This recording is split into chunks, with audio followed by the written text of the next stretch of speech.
పేరు గొంతు సిద్ధు, అనకాపల్లి జిల్లా జనరల్ సెక్రటరీని.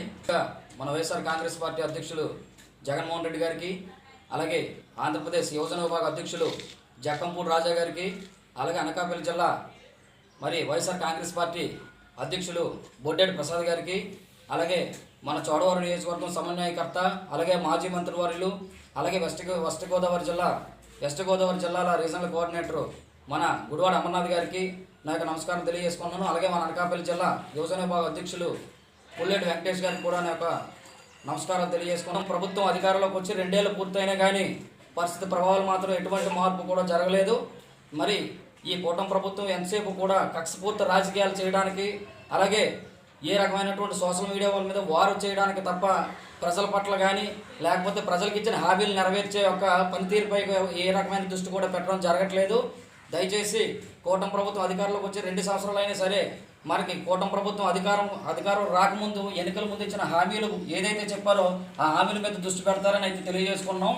మరి ఈరోజు యువజన విభాగం అంతా కూడా ప్రశ్నించడానికి సిద్ధంగా ఉంది. రాష్ట్రంలో పరిస్థితి మాత్రం మరి రోజుకి ఘోరంగా తారుమారులు జరుగుతూ ఉన్నాయి. ఈరోజు ప్రత్యేకంగా ఒక అంశం చూసుకున్నట్లయితే ప్రభుత్వ అధికారం రాకముందు ఇచ్చినటువంటి హామీల్లో మొట్టమొదటిగా వాలంటీర్ వ్యవస్థని 5,000 రూపాయలు ఇచ్చారు. మరి జగన్మోహన్ రెడ్డి గారు ఏంటంటే ఈ 5,000 రూపాయలు ఇంటికి సరుకులు కూడా సరిపోవు, మరి ప్రభుత్వ అధికారంలోకి వచ్చిన తర్వాత 10,000 రూపాయలు పెంచుతామిచ్చిన హామీ ఈరోజు ఎక్కడికి వెళ్ళినందుకు కూడా అర్థం కావట్లేదు. ఈరోజు ఆ వాలంటీర్ వ్యవస్థ పరిస్థితి ఏంటి అన్నది కూడా అర్థం కాని పరిస్థితిలో తిరుగుతూ ఉన్నారు. దయచేసి ఏంటంటే ఆ వాలంటీర్ వ్యవస్థ మీద మీరు దృష్టి పెట్టాల్సిన పరిస్థితి ఎంతైనా ఉంది. ఇచ్చిన హామీలు ఎందుకు మీరు గాలికి వదిలేస్తున్నారో మాకు అర్థం కావట్లేదు. అలాగే నిరుద్యోగ వృద్ధి గురించి మాట్లాడుకుందాం. విద్యార్థులకి ప్రతి నెల కూడా 3,000 రూపాయలు, డిగ్రీ చదివిన ప్రతి కుర్రోళ్ళు కూడా నిరుద్యోగ వృద్ధి మీరు చేయొద్దునిస్తానని చెప్పారు చంద్రబాబు నాయుడు గారు. ఈరోజు సూటిగా ప్రశ్నిస్తున్నామండి, మరి ఎందుకు ఈ హామీలన్నీ మీరు ఎందుకు అటకెక్కిస్తున్నారు? సూపర్ 6 పథకాలు అన్నారు, సూపర్ 7 పథకాలు అన్నారు. ఆ 2 కూడా గాల్లో కలిసిపోయాయి. ఈరోజు చూసుకున్నట్లయితే పరిస్థితి చూసుకున్నట్లయితే రాష్ట్రం మొత్తం కూడా లక్షలాది మంది ఈరోజు నిరుద్యోగ అభివృద్ధితో బాధపడుతూ ఉన్నారు. వాళ్ళందరినీ కూడా మరి మీరు ఏం సమాధానం చెప్తాం అనుకున్నారో మాకైతే అర్థం కావట్లేదు. చంద్రబాబు నాయుడు గారు దయచేసి చెప్తున్నాం, కక్షపూర్వక రాజకీయాలు ఆపండి. దయచేసి మీరు ఇచ్చినటువంటి హామీల మీద దృష్టి పెడితే రాష్ట్రం అంతా కూడా చాలా బాగుంటుందని మేము అయితే తెలియజేసుకున్నామండి. చంద్రబాబు నాయుడు గారు ప్రత్యేకించి ఇంకో విషయం ఏంటంటే ఈరోజు మన పరిస్థితి ఎలా ఉందంటే ఆంధ్రప్రదేశ్ రాష్ట్రంలోనే కాదు ప్రతి జిల్లాలోనూ కూడా పరిస్థితి చూస్తున్నారు మీరు. మరి ఎక్కడ చూసినా దాడులు, ఎక్కడ చూసినా విపరీతమైన కక్షపూర్త రాజకీయాలు తప్ప మరొకటి ఏం కనపట్లేదు చంద్రబాబు నాయుడు గారు. మరి ఈరోజు నిన్న జగన్మోహన్ రెడ్డి గారు ప్రత్యేకించి మాట్లాడారు. మనకి క్యాపిటల్ లేదు, రాజధానికి మావిగన్నని పేరు పెట్టమన్నారు. అటు మాచర్ల, ఇటు గుంటూరు, ఇటు విజయవాడ 3 ప్రాంతాలు కలిసి పేరు వస్తుంది.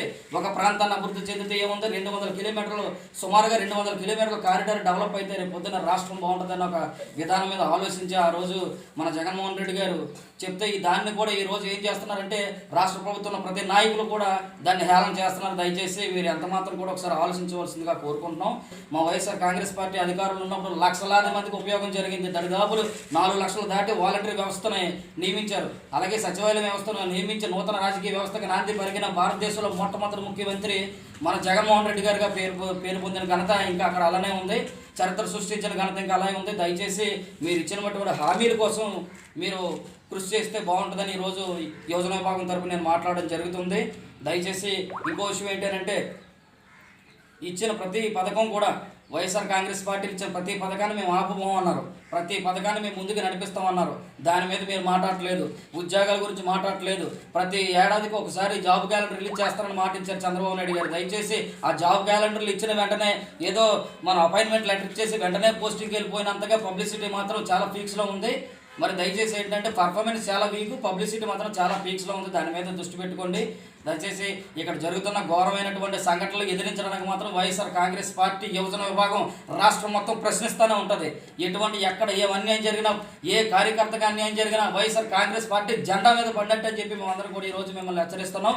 దయచేసి పాలన విషయంలో మాత్రం దయచేసి ఎవరికి అన్యాయం చేయొద్దు. ఇచ్చిన హామీలు నెరవేర్చుకునే బాధ్యత మీరు చేసుకోండి. ఆ రోజు కని విని ఎరగని రీతిలో అద్భుతంగా ఈ రోజు కూడా మాట తప్పన రాజశేఖర రెడ్డి గారు ఏ రకమైన పాలన చేశారో అదే రకమైన పాలన జగన్మోహన్ రెడ్డి గారు 5 సంవత్సరాలు కూడా అంత కరోనా పరిస్థితుల్లో కూడా తిరగకుండా చేసి వచ్చిన ఘనత మన జగన్మోహన్ రెడ్డి గారిని మర్చిపోవద్దు. దయచేసి ఎస్సీ, ఎస్టీ, బీసీ, మైనార్టీ అందరికీ కూడా న్యాయం జరగాలి, ప్రతి ఒక్కరు కూడా అధికారం రావాలని చెప్పి ఎటువంటి కుల వివాదాలు లేకుండా కూడా అద్భుతమైన పాలన చేసిన ఘనత మా జగన్మోహన్ రెడ్డి గారిదే. దయచేసి రానున్న రోజుల్లో మళ్ళీ 2029లో జగన్మోహన్ రెడ్డి గారి అధికారం వస్తుంది. దయచేసి ఇవన్నీ కూడా మీరు దృష్టిలో పెట్టుకొని ఇప్పుడు ఏదైతే కంకణం కడుతున్నారో రేపు పొద్దున 100% చర్యకు ప్రతిచర్య ఉంటుందని తెలియజేస్తూ హెచ్చరిస్తూ సెలవు తీసుకుంటున్నాం.